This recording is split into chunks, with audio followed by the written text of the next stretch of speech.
कहा जाता है ये दुनिया वैसी नहीं दिखती जैसी है। ये दुनिया तुम्हें वैसी दिखती है जैसे तुम खुद हो। जिसकी नजर जैसी है उसके लिए ये दुनिया वैसी ही है। अगर आप अपनी दुनिया को बदलना चाहते हो तो उसका सिर्फ एक ही तरीका है, अपनी नजर को बदलो।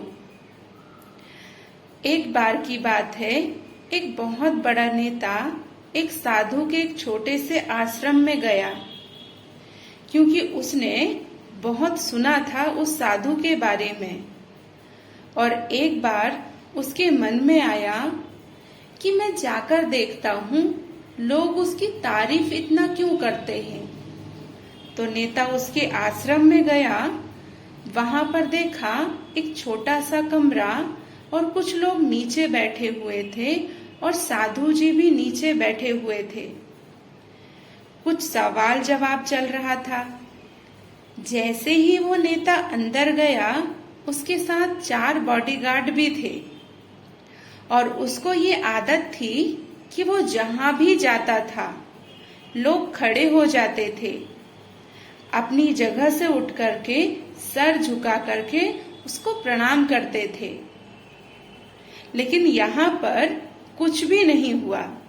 साधु ने उसकी तरफ देखा तक नहीं, क्योंकि साधु किसी के सवाल का जवाब दे रहे थे। लेकिन नेता को इस बात पर बहुत गुस्सा आ गया। नेता को लगा ये मेरी बेइज्जती है। उस नेता ने साधु की बात को बीच में ही काटते हुए थोड़ा गुस्से से कहा कि मैं आपसे कुछ कहना चाहता हूँ।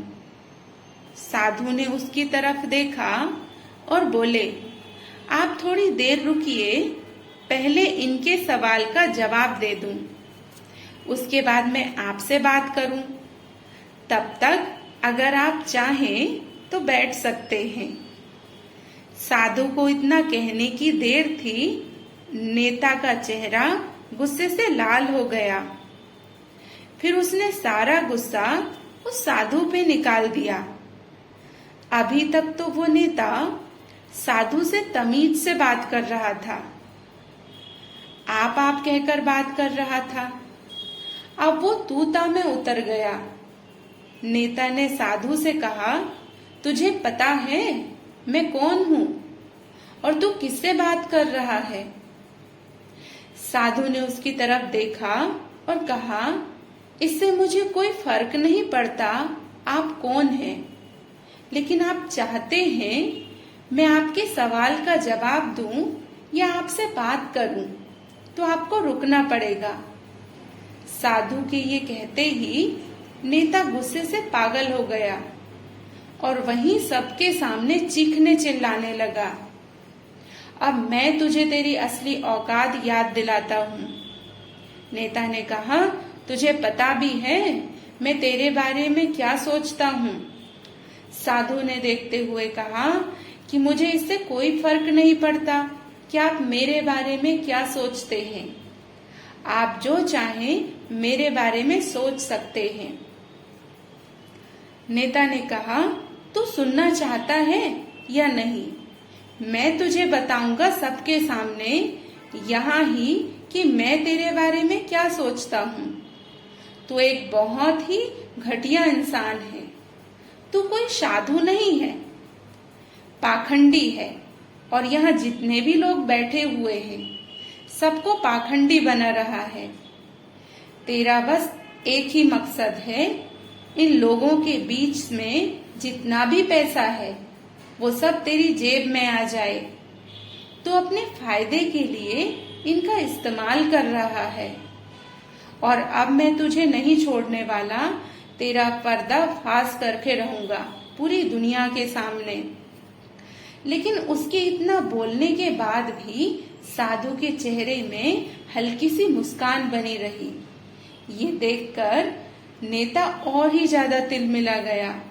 उसने कहा, बहुत हो गया, अब मैं यहाँ 1 मिनट भी नहीं रुकने वाला। लेकिन अभी भी तेरे पास मौका है। यदि तुझे अभी भी मुझसे माफी मांगनी है तो मुझसे कुछ कह सकता है। इतना सब होने के बाद भी साधु बिल्कुल शांत रहे और उनके चेहरे पर एक मुस्कान थी। उन्होंने अपनी आंखें बंद कर ली और फिर अपनी आंखें खोली और हाथ जोड़ते हुए साधु जी ने उस नेता से कहा कि मुझे आपसे कोई गिला शिकवा नहीं है। मेरे मन में आपके प्रति कोई गिला शिकवा नहीं है। जो भी मैंने कहा वो मेरी सोच थी। मुझे आपसे कोई भी बुराई नजर नहीं आती। मुझे आप भले इंसान लगते हैं। और साधु की इतना कहते ही नेता का दिमाग 7वें आसमान में पहुंच गया और नेता बहुत खुश हुआ। साधु जी ने वही कहा जो वो लोग नेता को कहते थे और वो खुशी खुशी आश्रम से अपने घर की ओर चला गया। जाकर के अपने पिताजी के साथ बैठ गया। उसके पिताजी की आंखें बंद थी क्योंकि उसके पिताजी ध्यान की अवस्था में बैठे हुए थे, जिन्होंने पूरी जिंदगी समाज की सेवा में दिया और बदले में कुछ भी एक्सपेक्ट नहीं किया।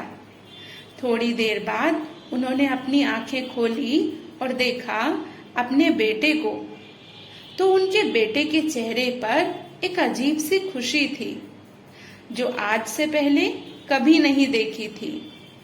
फिर एक एक कर उनका बेटा ने उनको बताया कि आज क्या हुआ, किस तरह से आश्रम गया, उसने क्या कहा, उन्होंने क्या क्या कहा।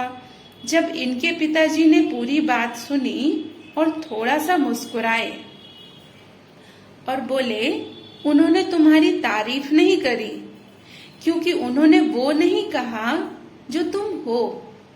उन्होंने वो कहा जो वो खुद हैं और तुमने जो कहा उनको वो नहीं कहा जो वो हैं, बल्कि तुमने वो कहा जो तुम खुद हो। यही बात वेदों में भी कही गई है, यथा दृष्टि तथा सृष्टि। ये दुनिया वैसी नहीं दिखती जैसी है, ये दुनिया वैसी दिखती है जैसे तुम खुद हो। जिसकी नजर जैसी है उसके लिए ये दुनिया वैसी है। अगर तुम दुनिया को